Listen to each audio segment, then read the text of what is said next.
I'm surprised that Barcelona have moved for him. I think there are other more highly rated German coaches out there on the market right now. Rafinha has Guerrero backpedaling. Oh, 3-1. But if they think they're getting the Bayern Flick, they won't. They're going to get a different Flick. Minimal squares it. Pedri's onto it. What a stunning way to open this Copa del Rey final up. Well, look, there's going to be a whole bunch of things which are beyond his control. He's running out of levers to pull. You don't want to give it to Rafinha from that sort of distance. Oh, what a hit! A mistake by the Benfica defence, and Rafinha has ruthlessly punished them. When Flick came to Barca, there were a lot of question marks. He was coming off the back of a failed spell with Germany, and many questioned whether his high-risk tactics would transfer over to a struggling Barca side. The Blaugrana had just come off a trophyless season, where they were defeated multiple times by Real Madrid, one of the defeats being a slapping in the Super Cup final in Saudi Arabia. They had also crumbled in the Champions League, collapsing against PSG when it looked like they already had one foot in the semi-finals. On top of all this, Madrid had just added one of the best players in the world to their squad. Mbappe had joined a team that had just won the double the season before. Add in the fact that Barca could barely register players, let alone sign new ones, due to La Liga's strict financial regulations, and it seemed like a recipe for disaster. Now, of course, looking back, it's hilarious to see Flick being doubted given his track record before he joined Barca. Other than Pep Guardiola, he's the only manager in history to win a sextuple. This is a guy who took Bayern Munich to a treble in 2020, the Bundesliga, German Cup, Champions League, and then he went on to win the Super Cup, Club World Cup, and basically every trophy possible in just a year. Of course, most Barca fans remember his emotionless stare as Bayern spanked Barca 8-2. Before that, he was Joachim Löw's right-hand man when Germany won the 2014 World Cup. I think people in general discredit any manager's tenure at Bayern because they assume that anybody in charge would win every single game, but what Flick did in 2020 is something that most managers can only dream of. Still though, there was doubt. The man had won it all, yet many felt he was an outsider as he had no connection previously with the club. He wasn't a former player, he was never an assistant manager there, add in the rocky stint he had as the German national team head coach, and many felt Flick still had to prove himself. But what fans and pundits didn't know was that Flick had been preparing for this role his entire career. I study a lot of things about the Netherlands football school and there's also Johan Cruyff. One of the smartest things that Flick did was immediately talk to the players who had lost their confidence under Xavi. Guys like Lewandowski, Rafinha, and Frankie de Jong all felt undervalued and out of rhythm. Flick made sure that they knew they were key to his plans. Reportedly, he even called Rafinha personally and told him to not even think about leaving. Under Xavi, the Brazilian was basically guaranteed to get subbed off around the 60th minute no matter what. Flick told them that he had a proper plan for him. Now, Flick's magic wasn't just about tactics. He understood Barcelona's soul. He knew La Masia wasn't just an academy, it was the heart of the club. What I can see in the first training session, it's unbelievable. So I have to say thank you to La Masia because how they develop the player, it's unbelievable. And this quality they give us, it's really great. Barca's identity had always been about trusting its own youth, and Flick made it his mission to continue that. To him, young players weren't just backups or crisis options. They were the future. While others saw La Masia talents as kids thrown in because of the club's finances, Flick saw leaders in the making, and he backed them. Yamal, Balde, Pedri. I know he isn't a La Masia graduate, but he's still a young talent. Flick didn't just give them minutes, he built the team around them. Xavi may have opened the door for a lot of these guys, but it was Flick's job to take them to the next level. And he didn't stop there. He dug even deeper into the youth setup. Marc Casado, Marc Bernal, players barely anyone outside the club talked about. Suddenly, they were getting minutes, and not out of desperation, but because Flick actually trusted them. It wasn't just about getting more minutes for certain players. Flick changed the entire mood at the club. Training stopped feeling like a chore and started feeling like something the players looked forward to. He gave them freedom, let the younger guys choose the music, encouraged competition. The tension that had been hanging over the squad for months began to fade away. You could see it in their faces. They believed in what they were doing again. On the pitch, Flick didn't just tweak little things. He changed the script up entirely. That slow sideways passing that had become Barca's trademark in recent years was now gone. In its place came a high press, lightning fast attacks, and a clear sense of purpose with the ball. Barcelona were no longer just keeping the ball for the sake of it. They were actually using it to punish teams. And the impact was instant. Flick's Barca flew out of the gates when the season started. They won 11 of their first 12 league games, playing the kind of vibrant, high-energy football that fans were desperate to see again. 7 goals against Valladolid, 4 past Girona, 5 against Villarreal. For the first time in years, Barcelona weren't just winning, they were steamrolling teams. What a start to the season it has been from Barcelona. They will head into the international break top of the table in La Liga. Still though, not everybody was convinced. Critics kept pointing to the high defensive line, saying it was a disaster waiting to happen. When they play so well, but that high line against a better team would have cost them on Sunday in that derby. I think he needs to figure it out, and I think he's going to go and change things. Others felt that despite the good form, Barca were still playing for second place behind Real Madrid. While Barcelona have been good, Real Madrid by their standards have been disappointing. I think Real Madrid only get better. But then came El Clásico in October, and everything changed. The Santiago Bernabeu was packed, and the atmosphere was electric. No one outside the Barca camp expected what came next. Barca didn't just win, they humiliated Madrid in their own backyard. It was one of their biggest away El Clásico wins, and it felt like a statement to the whole football world. Flick's fearless philosophy was on full display. You saw quick transitions, relentless pressing, while still holding the ball the Barca way. Even defensively, they refused to back down. Their back line was higher than Snoop Dogg, and Mbappe had no idea what to do. A teenage Pau Cubarsí and veteran Inigo Martinez handled Kylian Mbappe like he was Donatello, constantly catching him offside, frustrating him until he looked more like a confused Sunday League striker than one of the most feared forwards in the world. By November, Barca were sitting at the top of La Liga and had already qualified from their Champions League group with games to spare. The fans were dreaming again. It felt like the club had rediscovered its identity, and it was all happening under a manager that many people had doubted just months earlier. But football has a way of reminding you that joy never lasts forever. The winter months were coming, and with them, many new challenges that would test whether Flick's Barca could actually keep the magic alive. While October had every Barca fan rush into the hospital because of their erection lasting too long, November and December were straight buzzkills. The team that had been tearing opponents apart just weeks earlier suddenly looked flat. The goals dried up, the energy dipped, and their momentum was gone. It started with a frustrating 2-2 draw away to Celta Vigo. Then came a shocker, a 1-0 loss to Real Sociedad, where Barca looked like they had run out of ideas. But the real gut punch was next, a defeat at home to Las Palmas. 3 games, 0 wins, and just like that, Barca slipped from the top of the table. But let's start with Barcelona, Alex. The wheels have well and truly come off, haven't they?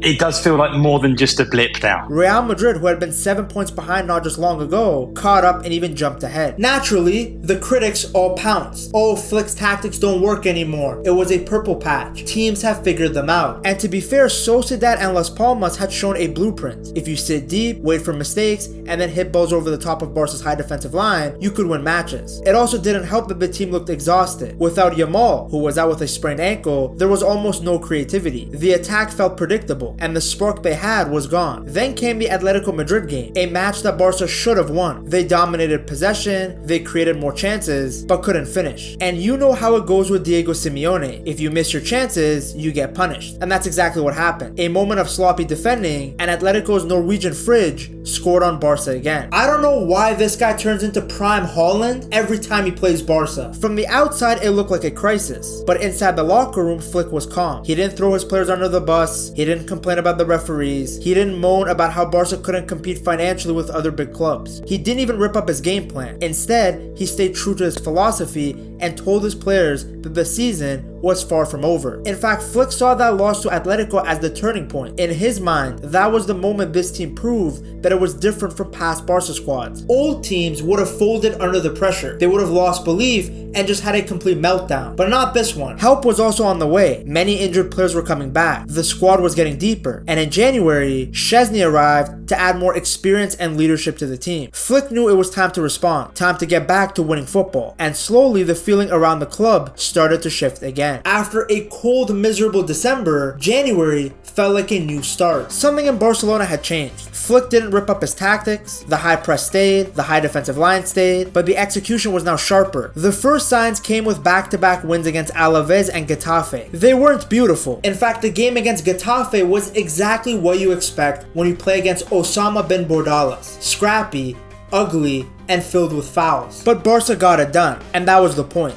And even when they're not at the best, they're finding ways to win games. This wasn't the old Barcelona that would get bullied out of these games. They could fight now, and they could win ugly when they had to. Then came the spark that changed everything, the Spanish Supercopa in Saudi Arabia. For Barca fans, the last memory of this tournament was pure pain. Vinny sprinting past Xavi's high back line like it was nothing. They knew that this time it had to be a different memory. They squeezed past Athletic Club 2-1 in the semi-final.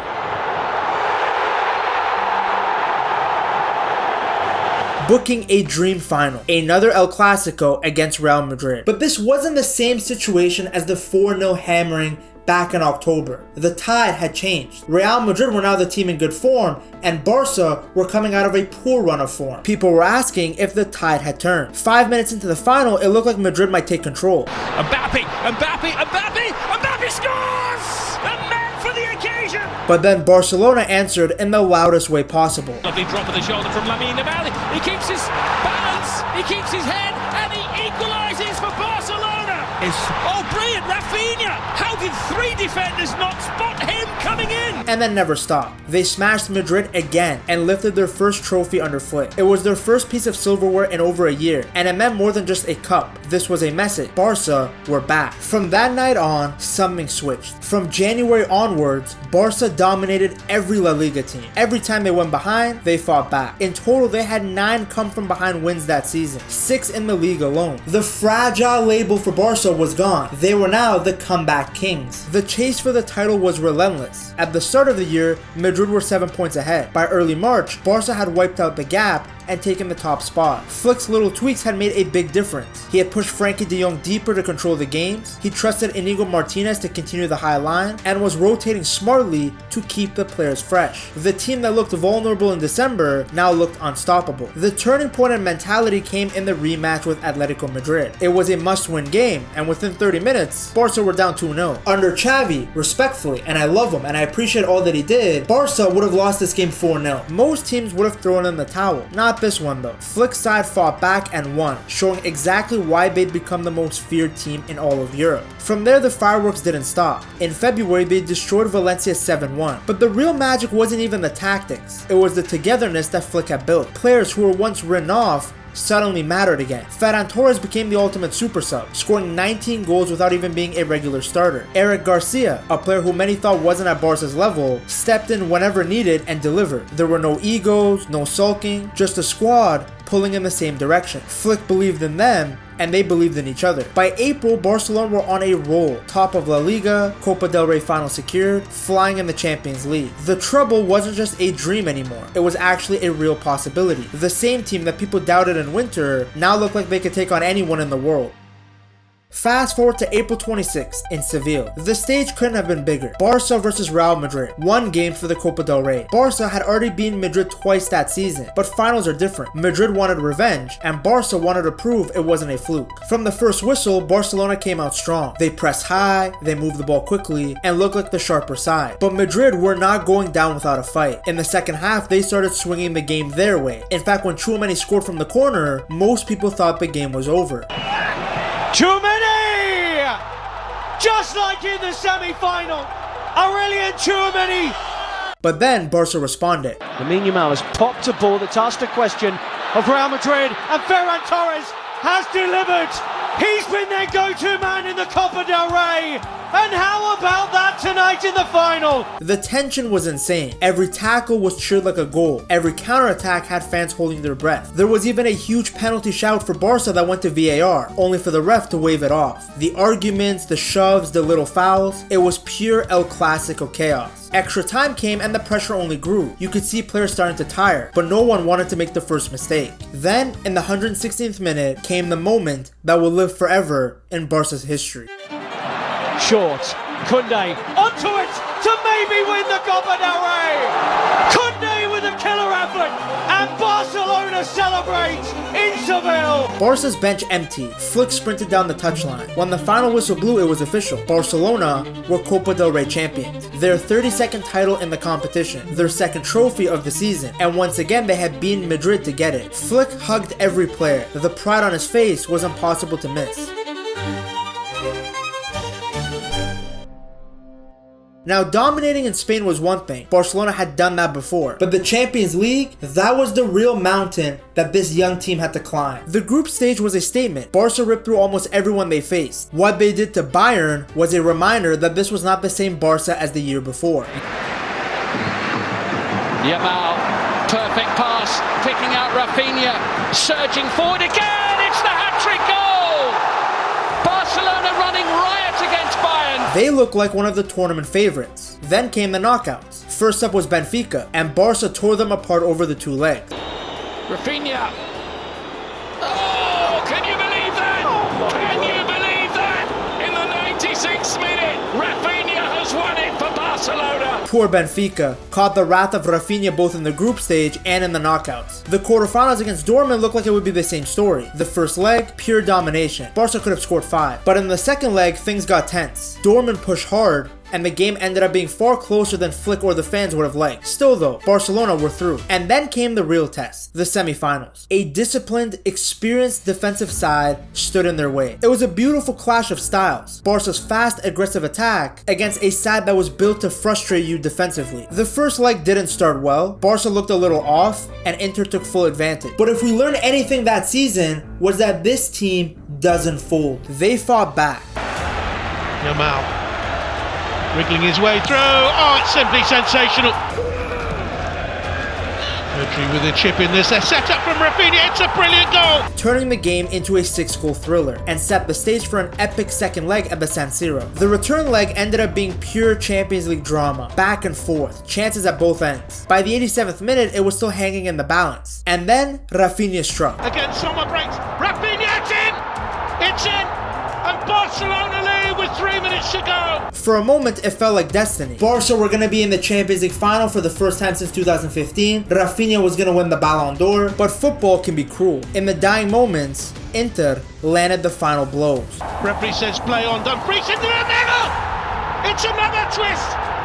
It's a goal by Francesco Acerbi. Laid off by Mediterranean. Fratesi! And Inter ahead again in this time. 4-3 on aggregate, no miracle comeback this time. It was one of the greatest Champions League semifinals in years, but unfortunately, Barca were on the losing side. The players were heartbroken. In the post-match press conference though, Flick kept his voice calm. His message to the fans was simple: this wasn't the end. I'm proud. I'm proud of my team. I'm proud of my team. We give everything, and we start again next season. If anything, it was the beginning of something even bigger. The Champions League heartbreak still stung, but there was no time to dwell on it. Just days after being knocked out by Inter, Barcelona had an El Clásico to play. And not just any El Clásico. This one could seal the league title. Beat Madrid, and the trophy was basically theirs. Early on, it didn't look good. Mbappe scored a brace, and Barca looked shakier than the scale when Lizzo gets on it. But as they had done all season, Barca didn't fold. They fought. They held their ground and dug in when it mattered. They came back and turned what looked like a guaranteed loss into the most important win of their season. They were now 7 points clear with just 3 games left. La Liga was theirs. 4 days later, they made it official with a calm, professional win over Espanyol. Flick telling them to get off the pitch instead of celebrating was the exact kind of winning mentality you love to see. Some of these guys were trying to aura farm with the sprinklers, but Flick just kind of forced them back into the locker room like a disappointed father. That was it. A domestic trouble. Supercopa, Copa del Rey, La Liga. All in Flick's first season. From a team full of doubts to the champions of Spain. The 2025 season will be remembered not just as the year where Flick silenced all the clowns at ESPN FC, but also the year that Barcelona found their soul again. Flick wasn't just coaching, he was leading. With these young players around him, he looked less like a tactician and more like a father figure. Smiling, encouraging, building something that actually felt special. I legit never saw him this happy at Bayern. Now you can love what Flick's doing and still give Xavi his credit. He took Barca out of some really dark times, but he hit a ceiling. To get to that next level, the club needed a more elite manager, and Flick has been exactly that. His changes weren't just minor tweaks. He has fully upgraded how Barca play. It's like he's taken the total football that Cruyff dreamed about and mixed it with his own gang and press style. Barca still dominate the ball, but now they can crush you on the counter too. They're unpredictable, ruthless, and always looking for the next goal. Under Flick, it's not just about winning, it's about making every Barcelona game feel electric again for both the players and the fans. Now while Barca have leveled up massively, so has Lamine Yamal. If you want to see just how much the kid has smashed every expectation, you have to check out this video right here.